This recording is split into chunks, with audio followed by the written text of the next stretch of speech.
Everyone warned him, but his heart was already trapped by her face.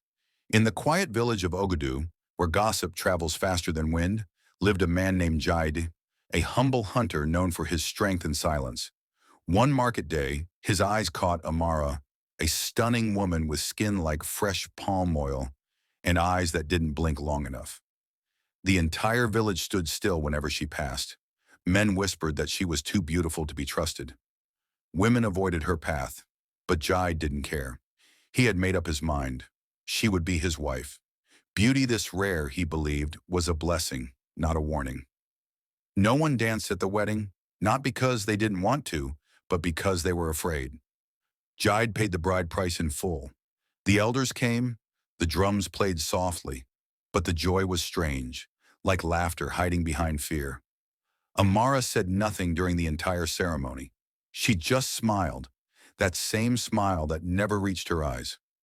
When they entered their new home, Jide noticed something odd.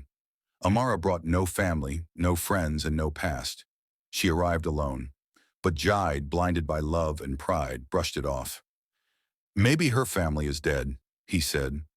That night the wind outside howled like it knew something he didn't. Every night she locked one door, and Jide was forbidden to ask why. There was one room in the house Amara told him never to open.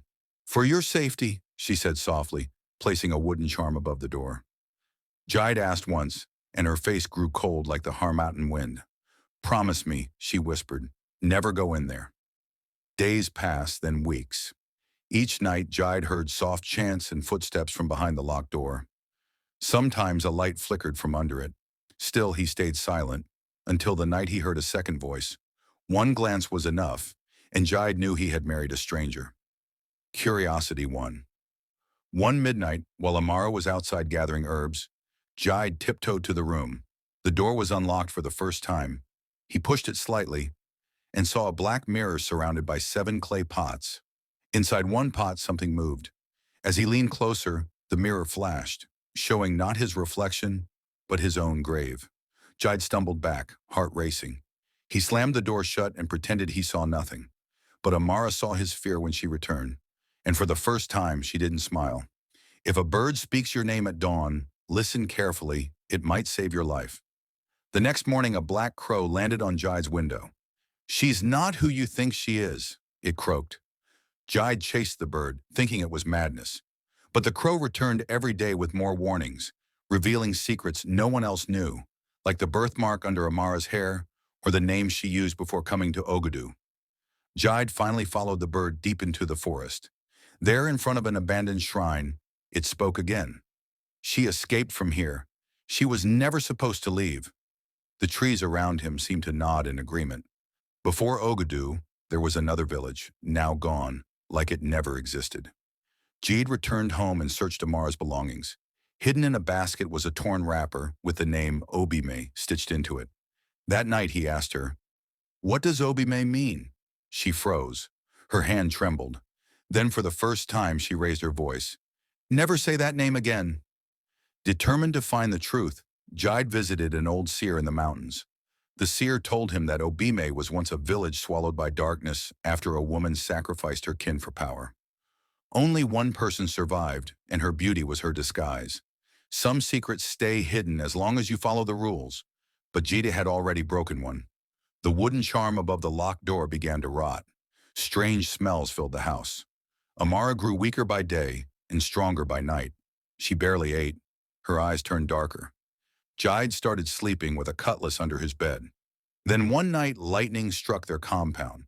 The charm broke and the locked door swung open on its own. Amara screamed from wherever she was and the house shook. That's when Jide knew the time had come to either fight or run, to fight the unknown, seek the ancient, and be ready to pay the price. Jide ran to the river oracle, an old woman who only spoke in riddles. He begged her for a solution. "She carries beauty like a mask," the oracle said, "but behind it lies the hunger of 10 souls." Jide asked if she could be saved. The oracle replied, "Only if she chooses to return what she stole." He returned home and confronted Amara. She cried, begging him to leave. "You were never supposed to love me," she said. "Now you will suffer for it." But behind her tears, Jide saw guilt. Maybe there was still a part of her worth saving. The same beauty that drew him in could be the very thing that sets her free. Jide made her a promise. If you tell the truth, I'll stay. If you lie again, I'll end this myself. Amara confessed she had once been part of a forbidden cult.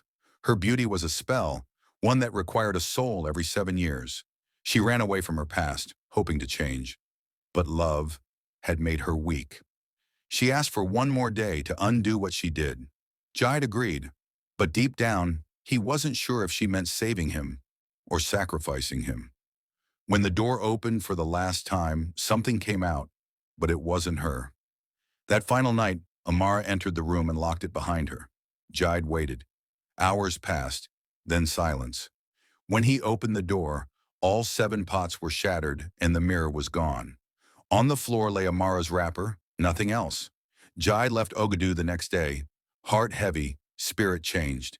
He never married again, but some say when the wind blows near his hut, you can hear a soft voice whisper, "Thank you for loving me, even when you shouldn't have."